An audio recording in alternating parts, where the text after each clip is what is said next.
Hey everybody, welcome back to Video Game. So today we're going to use the MiSTer FPGA introduction because we're going to be talking about the Analogue 3D today.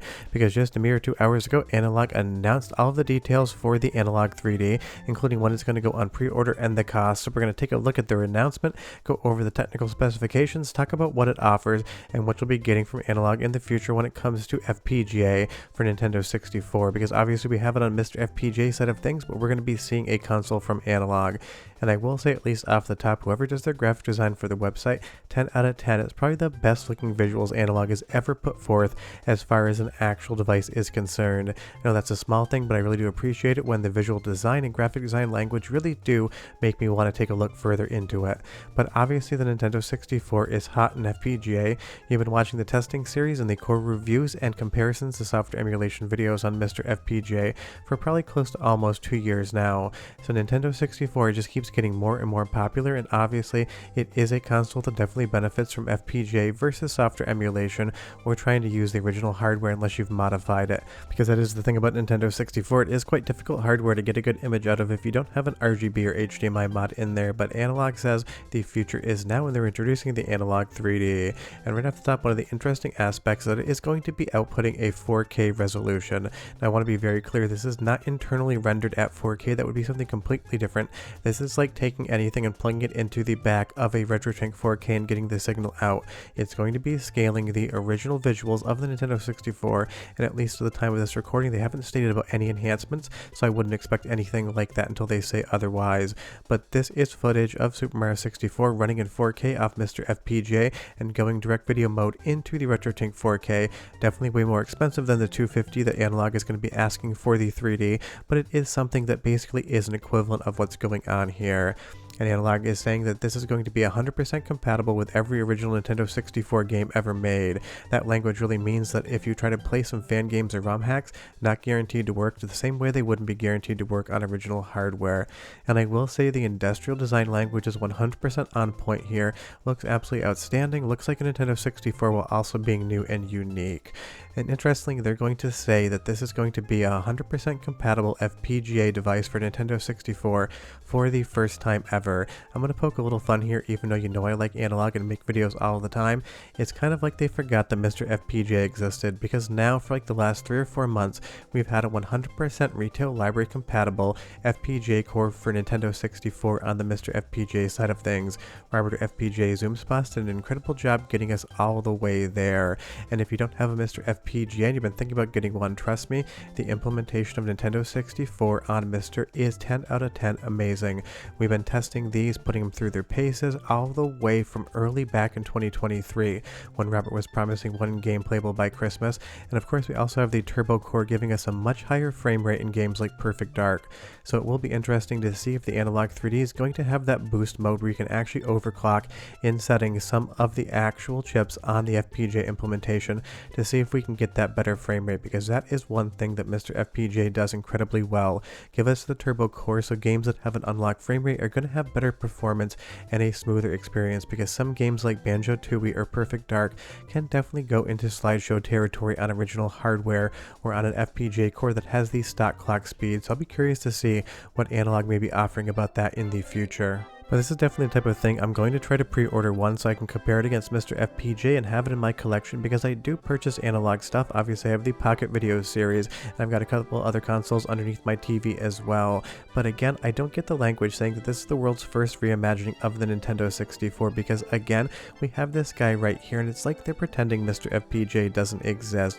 This project was absolutely epic, and the fact that you can play FPGA cores today for Nintendo 64 on MiSTer is nothing short of a massive achievement. So I wish Analogue would kind of maybe change that language ever so slightly. Maybe it's just one of those things they think that because it reads cartridges, it is a world's first, and I can 100% understand that at least. And I do have a large collection of Nintendo 64 cartridges, so being able to plug them into an FPGA device would be a fun thing to do. They also talk about CRT televisions and how at 4K it's going to have a bunch of different filters. But the one thing it doesn't seem to have, unless they put DAC support in, and honestly DAC support has been a little bit shaky on the ground, is that there doesn't seem to be any sort of analog video output for this. If you take a look at the technical specifications in the drawings here, you just have a USB port there, power, as well as the HDMI for video. So there's no RGB out of this, so you're not going to be able to natively plug it into a CRT television, a PVM, things such as that. And that's definitely a big benefit, because as good as Nintendo 64 looks in FPGA, and as good as it looks in FPGA with the RetroTink 4K strap to it, it really is a console that I think looks the best visually on a CRT television, whether you're bringing a CRT with S-Video, composite, or component, whether you're doing RGB in a PVM so you have the best analog signal quality possible. This is hardware that really does benefit from CRT exhibition, so it will be interesting to see how they're going to be doing that, because that HDMI port would have to be adapted over. And they talk about very few modern upscalers being able to transform this, and I do 100% understand that. I'm excited for this product at $250, because if you want to put a MiSTer FPGA in the back of a RetroTink 4K, you're getting close to the $1,000 mark as far as hardware is concerned to be able to achieve something like that. And I understand that is a very high watermark financially to be able to do something like this. But getting 4K support out of the Nintendo 64 core, whether it's on Analogue 3D or MiSTer FPGA with the RetroTink, is going to be awesome, because pretty much all of us are playing these games and cores on 4K televisions. And in my instance, I just added a new OLED TV to my living room, so I do want that 4K, and I don't want it to be scaled by my television. So Analogue is definitely smart by putting that 4K implementation in the Analogue 3D right off the top. And honestly, if you don't have a MiSTer FPGA or RetroTink and all you want to do is play Nintendo 64 and FPGA recreation on a 4K television at $250 all in minus the controller, that is a hell of a price, and that's going to be awesome. And honestly, they're going to be doing the original display modes as well, and a lot of that we've already gone over on our Analogue Pocket series for different filters. People really like these. Personally, me, I don't use them all that often. I just like the raw pixel look, but it's going to be great to have those. But the number one thing, and the thing that I think Nintendo 64 really could use one more of, is a brand new controller. 8BitDo is doing a standard style controller with the Nintendo 64 button layout, and that's going to be great, because as many ways as there are to adapt something like the Nintendo 64 over into an FPGA core, at least for me personally, I find the original controller with 3 prongs to be a little bit of a hand cramper. Sure, we can use it on MiSTer FPGA or any other device, and we can even do it wirelessly with different adapters, but there's something about that form factor to me that's just never felt comfortable. I use the Retro Fighters Brawler 64 by default when I'm doing my captures and when I'm just playing the core, and while it is a very nice controller, I would anticipate that 8BitDo's controller is going to be just a little bit higher quality, and it's going to have those Hall effect sensors in there as well, so that's going to be awesome. You're also getting a new OS from Analogue that's going to be a little bit more visual.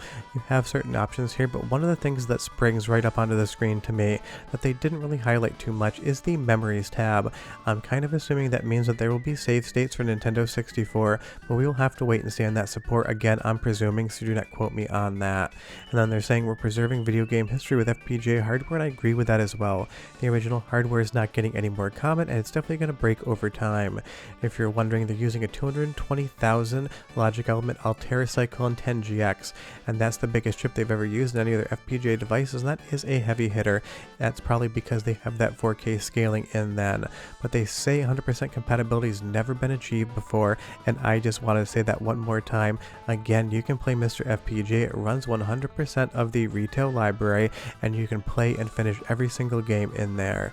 To say on the compatibility, it's original Nintendo 64 cartridges and it's region free, but this is not open. You do need to put a cartridge into the slot to play the game. Maybe that'll change in the future, we just don't know. And the controller will be sold separately for $40, so hopefully at least on pre-order day there is a bundle, so you only have to add one item to your cart, and the future can come to you when Analogue is ready to ship it. But that's the interesting news today on Analogue and the Analogue 3D. A new Nintendo 64 FPGA device is coming. We knew they were working on it, but we really didn't have any concrete information, and I figured because FPGA is one of the cornerstones of my channel, I would talk about it. But leave me a comment down below. Were you interested in picking one up, or are you going to wait this one out? I'll definitely get one for testing if I can, and we'll talk about it when it shows up. But short of that, we're done, and I'll see you next time. Bye-bye.